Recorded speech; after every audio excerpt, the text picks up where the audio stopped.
A economia de São Paulo no final do século XVIII é copo meio cheio, meio vazio.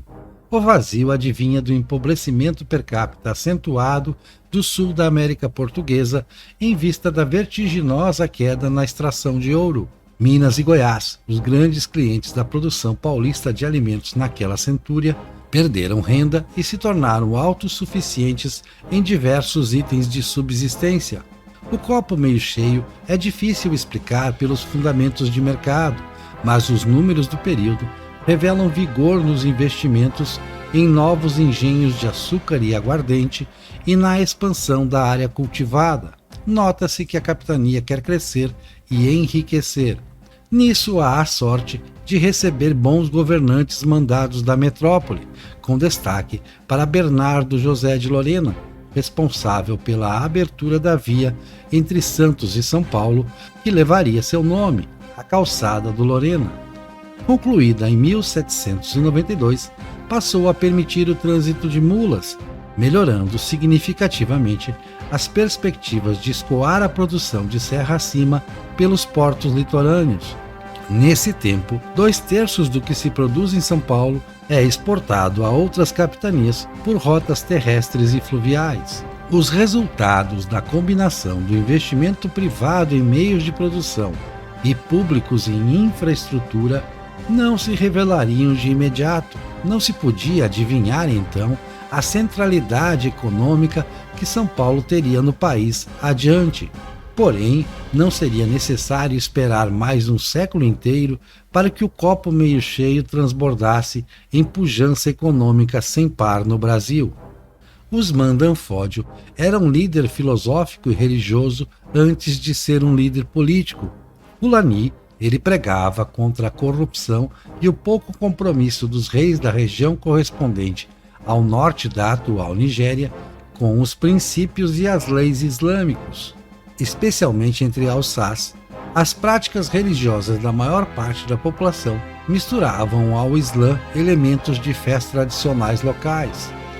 Chegando aos 50 anos, era um homem respeitado na savana centro-sudanesa, temido pelos reis locais. Perseguido por eles, em 1804 ele declara guerra santa aos infiéis e aos islâmicos que não seguiam a Sharia. Em pouco tempo, os reis Alsáce estão destronados e, a partir de 1808, o Califado de Socoto, governado por seu filho Muhammad Bello, passa à condição de poder regional predominante. Ao mesmo tempo, ao sul, o Império de Oió, muito forte no século XVIII, encontra-se mergulhado em decadência e anarquia. Em área de predominância da religião tradicional iorubá, o Islã leva uma mensagem unificadora e transformadora. O contexto da emergência do Califado de Socoto multiplica os conflitos militares, os saques, as razias em busca de escravizar os inimigos. Castas militares, de proprietários e de comerciantes, antes poderosas, veem milhares dos seus escravizados, muitos deles vendidos a africanos da costa da África Ocidental, especializados no comércio atlântico com as Américas, especialmente com a Bahia, que receberá grandes contingentes desses homens que pouco antes compunham a elite regional Haussá e Iorubá, com fortes implicações no curso da história do Brasil. O Califado de Socoto se manteria como o estado mais forte da Alçalândia e arredores ao longo do século XIX, até ser submetido como protetorado aos britânicos. O plano de transmigrar a corte para o Brasil estava pronto em 1762, quando um exército franco-espanhol invadiu o território português na Europa e, no momento da invasão, o exército luso era indisciplinado, mal treinado, seus homens recebiam soldos em atraso. Não se tratava de o rei ir visitar uma colônia, a nação era uma só, nos 4 continentes pelos quais se espalhava. Paradoxalmente, estava melhor protegida no Rio de Janeiro, São Paulo ou Salvador do que em Lisboa, pois a soma de primeira linha, terços e ordenanças aqui era maior, e porque França e Espanha dificilmente conseguiriam reunir 40.000 homens para atravessar o Atlântico e destronar o rei luso, como colocaram em batalha tal quantidade de soldados em Trás-os-Montes em 1762. Em 1807, os atacantes eram os mesmos e a impossibilidade de garantir a parte europeia de Portugal contra uma tomada completa pelos inimigos seguia um fator a considerar. Deslocar a Rainha Maria I e o príncipe regente João à América Portuguesa era lógico, racional, era o certo a fazer em proteção ao Império. A Portugalidade não merecia estar sob as botas de Napoleão como estavam os espanhóis. Sim, é sui generis na história universal, não tem precedente nem sucedâneo, e seria inimaginável, por analogia, o rei britânico Jorge III, uns 40 anos antes, chegando a Filadélfia para passar uma temporada. Mas tanta coisa é marcadamente original na história dos povos de língua portuguesa. Não, a chegada da corte a Salvador, em seguida e em definitivo ao Rio, não foi uma comédia, como gostamos nós brasileiros de minimizar pelo riso. Para o príncipe e seus ministros, era estar em casa com um pouco mais de calor. Para os fluminenses, demoraria um pouco a cair a ficha de que passavam a sediar um império global de vastas proporções.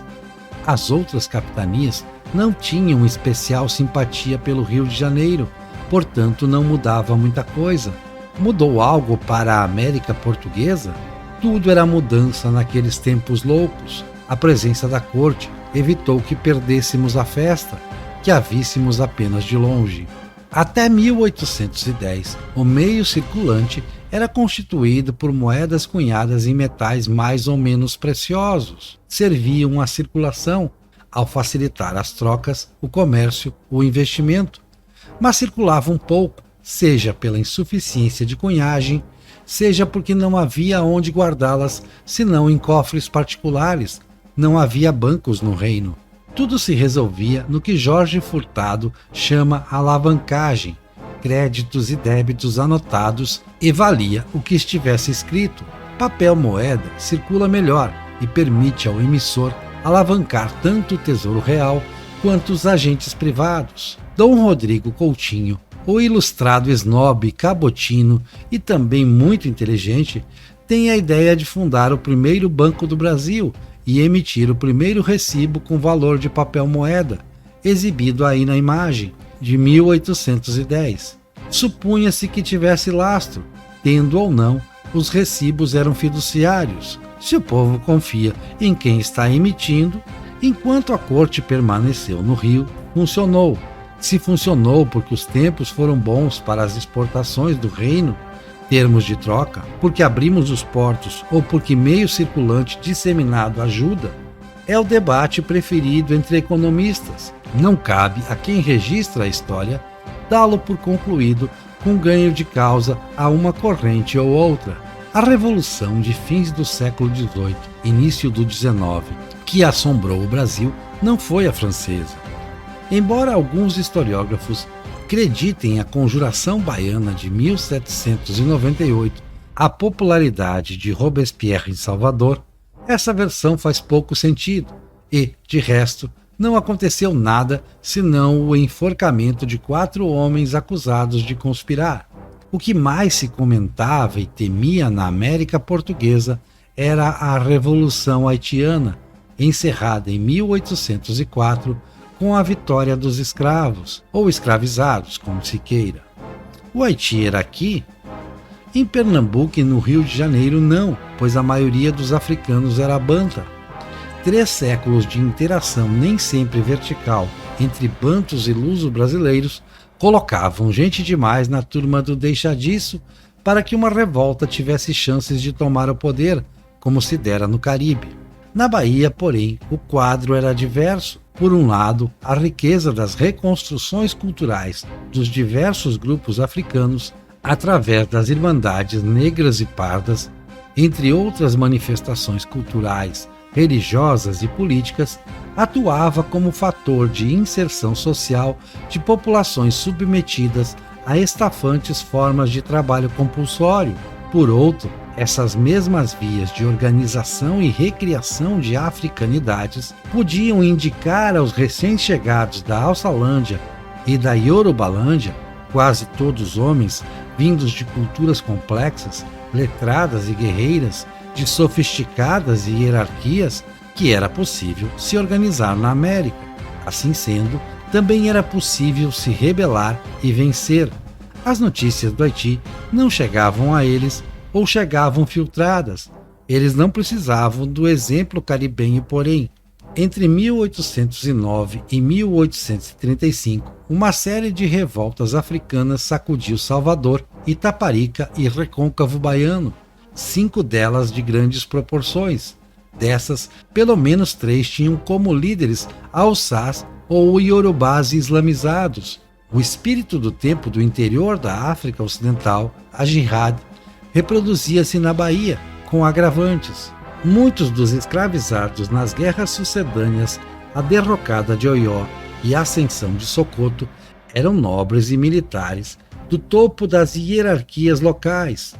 Não só lhes era intolerável o cativeiro nas mãos de infiéis, de seu ponto de vista, quanto tinham preparo intelectual e militar para organizar e liderar rebeliões com chance de triunfo. Outro problema era a alta taxa de masculinidade dos até 8.000 africanos introduzidos no Porto de Salvador em cada ano desse período. Os novos senhores da região, hoje correspondente, em linhas gerais, à Nigéria, vendiam as mulheres escravizadas por eles ao norte da África, que as preferia, os homens para as Américas, sobretudo para a Bahia.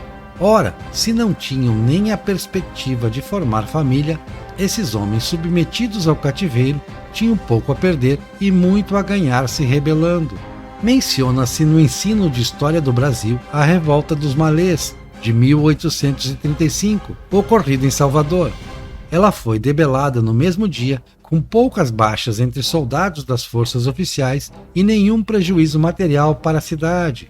Antes, em 1814, o rei Alçá João Malomi e seus estimados 250 guerreiros destruíram armações de pesca, engenhos, queimaram cerca de 150 casas e mataram até 100 pessoas antes de serem vencidos em batalha nas margens do rio Juanes, ao norte da capital baiana.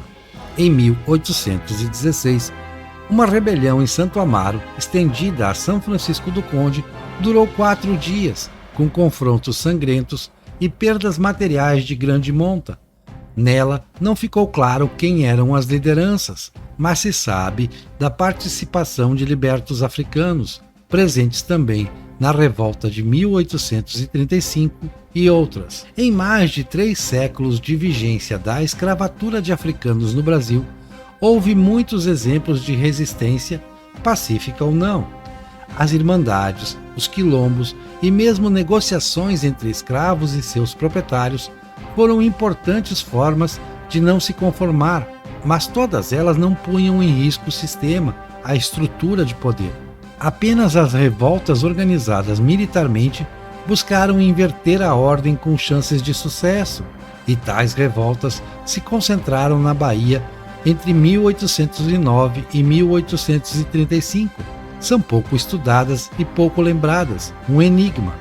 O Haiti não foi aqui, mas poderia ter sido algo maior, que certamente assombraria o mundo mais do que o fez a Revolução Francesa. Como os europeus viam o Brasil, a primeira impressão, dada por Mundos Novos, publicação atribuída a Américo Vespúcio no século XVI, ficou um lugar de gente sem freios morais, de natureza única, exuberante, numa palavra, pitoresco. Com o título Viagem Pitoresca e Histórica ao Brasil, Debré foi publicado em 3 volumes na França, entre 1834 e 1839, um fracasso editorial, pois os europeus não estavam interessados em rever, ou mesmo confirmar, como sugeria o título, suas opiniões sobre o Brasil. Outros autores de viagem da Europa não venderiam muitas cópias de seus registros no retorno aos países de origem.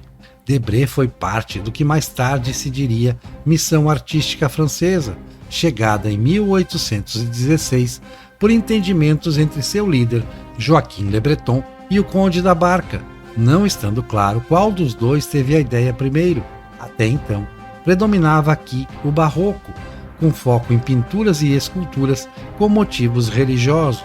Com a corte real, depois imperial, no Rio de Janeiro, membros do corpo diplomático, enviados de governo, pesquisadores e curiosos atravessaram o Atlântico para ver e retratar o grande e exótico país, no qual, aqui e ali, ainda se podia flagrar índios não aculturados, africanos de costumes e representações típicos das pátrias de origem e portugueses de baixa extração, aborrecidos do trabalho, como resumiu Carl Friedrich Philipp von Martius, cientista alemão chegado na comitiva da então princesa Leopoldina.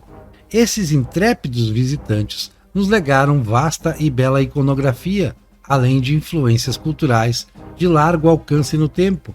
Mas isso sabemos nós, não os europeus, que seguiram nos considerando um tanto índios, um tanto africanos, um tanto portugueses de segunda linha, sempre aborrecidos do trabalho, a melhor razão para sermos tão queridos quanto não levados a sério. As ditas conjurações mineira e baiana, além de não terem sido nada do ponto de vista da ação, foram logo espontaneamente apagadas da memória nacional e tiveram zero repercussão no exterior. Em revoltas anteriores, a nenhum revoltoso ocorreu romper a condição de súdito de uma monarquia gloriosa como a portuguesa. É Pernambuco, em 1817, a registrar a primeira contestação armada ao regime instituído em 1140 e restabelecido em 1640. Após um próspero início de século, de boas cotações para açúcar e algodão e efeitos positivos de medidas tomadas pelo príncipe João, como a abertura dos portos, a capitania passa em 1816 por uma tempestade perfeita, baixa nas cotações de produtos exportados e alta nos importados, se juntam à circunstância de uma seca, afetando sobretudo a oferta de alimentos aos pobres, multidão majoritária entre os 400 mil habitantes, desocupada ou subocupada, com predominância de pretos e pardos, livres e libertos. Os potentados rurais estão endividados. Os comerciantes lusos de nascimento europeu são em grande parte seus credores e seguem bem de vida, dominando o circuito atlântico, em que a principal mercadoria são novos africanos para prover os senhores de terra de mão de obra. Os soldos das tropas não acompanham a inflação e estão atrasados. A sensação geral é de que o rei não dá a mínima para Pernambuco, só faz cobrar impostos, e o Rio de Janeiro é visto como sugadouro de riquezas para fins suntuosos, pior do que o fora Lisboa. Mas por que república? Tão fora de tempo no imaginário luso? E por que independência, se a América Portuguesa não podia mais ser vista como colônia, pois sediava a monarquia? Porque aos olhos pernambucanos, João VI era o problema e convinha se livrar dele, mandando-o de volta à antiga metrópole. Embora peça para não hostilizar os europeus de nascimento e respeitar a propriedade privada em suas decisões, a junta governativa da Revolução, inicialmente vitoriosa, determina a pilhagem dos bens dos comerciantes portugueses que fugiram quando da tomada militar, grosso patrimônio. É Domingos Martins, comerciante capixaba radicado no Recife, com trajetória internacional ligada a republicanos das Américas hispânica e inglesa, quem lidera as massas pelo apelo oclocrata de se livrar dos ricos, na esperança de, derrubada a árvore, colher os frutos. Gervásio Pires, seu oposto, aceita participar do governo insurreto pensando em moderá-lo. É uma ilusão. Nos 75 dias do novo regime, a fome se alastra e as ruas do Recife estão tomadas por arruaceiros dispostos à violência. Controlá-los como? A rápida reação oficial e as duras punições àquela união de devedores e arrivistas de inspirações diversas deram conta de restabelecer a boa ordem, mas outras tempestades estavam a caminho. No início do século XIX, os etnicamente alemães estavam dispersos em centenas de médios e pequenos estados. Depois de arrasados por Napoleão e do contra-ataque que destronou o francês, o número de estados germanófonos reduziu-se a algumas dezenas. Num e noutro momento, o poder predominante sobre eles era dos Habsburgo, casa da arquiduquesa Leopoldina, depois princesa e imperatriz. Leopoldina trouxe ao Brasil não apenas sua formação esmerada, superior à do príncipe. Vocacionada à política e à administração, ela introduzia novas ideias e gentes na América Portuguesa, gentes alemãs.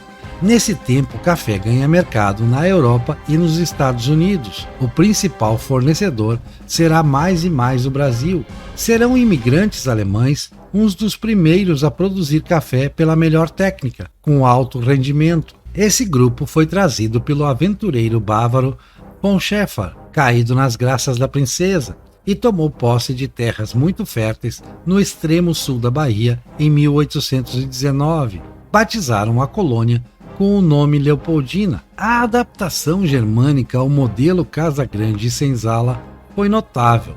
Adaptação na condição de senhores, evidentemente. Em 1847, dos estabelecidos na colônia Leopoldina, somente a família Krull, originária da cidade hanseática de Hamburgo, detinha 120 cativos africanos ou descendentes. Outras experiências de introdução de colonos alemães logo se sucederam: Ilhéus, Nova Friburgo, São Leopoldo, mas num modelo menos generoso aos recém-chegados, dificultando-lhes o acesso à escravaria em terras impróprias ao café.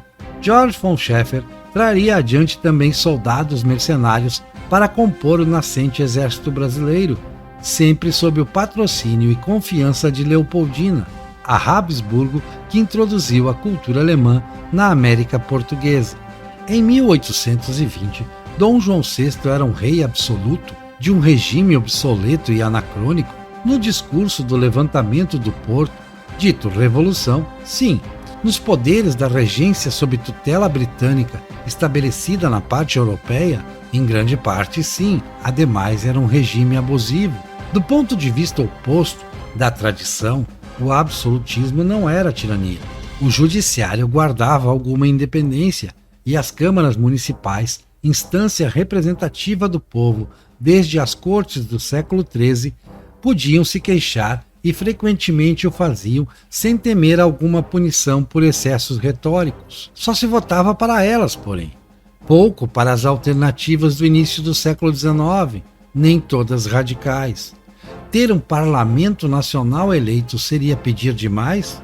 Não se acuse a Revolução de 1820 de jacobina, senão pela adesão dos então chamados exaltados, que não exerceram poder no chamado período vintista, 1820-1823, quando a junta de governo, submetida às cortes a partir de 1821, deu as ordens. O líder prevalente foi Manuel Fernandes Tomás, de falas radicais por vezes, mas dado a clamar pela moderação em temas como o respeito à propriedade privada e a liberdade aos conservadores para externar a opinião. Os mais ligados à tradição e ao rei preferiram não se candidatar às cortes. Os deputados mais conservadores viriam da América Portuguesa. A tática dos que lamentavam o novo regime foi deixar os ditos liberais, palavra que abrangia dos livre-cambistas de fato liberais, minoritários, aos jacobinos, tropeçarem em suas próprias contradições, enganos e ilusões, em seus erros, que foram muitos, especialmente na relação com o que os luso-europeus chamavam Brasil. Os de cá não se tinham por brasileiros, salvo alguns poucos. Identificavam-se como paulistas, pernambucanos, baianos, fluminenses, maranhenses, mineiros e assim por diante. Em maio de 1823, os corcundas, como eram chamados os fãs do regime tradicional, conseguiriam fechar as cortes, derrubando a primeira experiência de governo constitucional da nação. Mas muita coisa teria acontecido nesse meio tempo, especialmente no Brasil, então já assumido com esse nome. Até a família real receber a notícia da Revolução do Porto, o príncipe Pedro simpatizava com as ideias liberais. Aplicada a Portugal, significava monarquia constitucional e liberdade de imprensa, não necessariamente econômica. João VI queria continuar governando do Rio de Janeiro, mantido o status quo do regime, e a princesa Leopoldina tinha sólidas opiniões conservadoras, fiel ao pensamento de sua família de origem, Habsburgo. Com a notícia chegada quando se elegia na Europa os representantes locais às cortes, veio o ultimato da junta de governo, sediada em Lisboa. O rei deveria regressar imediatamente à ex-sede da monarquia para jurar perante o parlamento obediência à Constituição que ali fosse votada. Ao contrário do que se repete aqui e acolá, ele não decidiu mandar Pedro em seu lugar, pois temia que as simpatias liberais do jovem, em quem não confiava de todo, dessem aos revolucionários a ideia de antecipar a sucessão dinástica pela via da deposição de João por desobediência. Preferiu esperar para ver se as partes da América Portuguesa adeririam ou não ao novo regime. Aderiram. O entusiasmo com que a Revolução foi recebida em Salvador foi-lhe especialmente doloroso. Que jeito! Voltaria a Lisboa, em que seria virtualmente um prisioneiro, atalhados praticamente todos os seus poderes. Pedro ficava como regente do Brasil. O ressentimento dos luso-europeus para com a preferência dos Bragança de governar o império a partir do Rio de Janeiro era óbvio, mas não era esse o peixe vendido às agora províncias brasileiras, empenhadas em eleger seus deputados às cortes. Constituição, limitação dos poderes do rei, liberdade, participação ativa nas decisões políticas do reino, tudo em troca de nomear para cada província um comandante de armas, encarregado de zelar para que as juntas provinciais compartilhassem o poder com as cortes, não com o rei nem com o príncipe. No Rio de Janeiro, o comandante nomeado era Jorge Avilés, que fazia Pedro cumprir as decisões das cortes, inclusive a ordem para que também o príncipe retornasse a Lisboa. Vou, não vou, ele hesitou, mas só até ver se formar, finalmente, um partido brasileiro. Rio mais Minas mais São Paulo, inicialmente. Era tudo o que queria e precisava para atender aos reclamos da esposa e de José Bonifácio, o conselheiro mais próximo dela. Eis o famoso Fico, de janeiro de 1822, seguido da expulsão de Avilés. Prenúncio da Guerra Civil, Pedro versus Cortes, ambos com ambições de governar o império todo, ou, na pior das hipóteses, uma das partes mais importantes, a americana ou a europeia. O jogo seria jogado.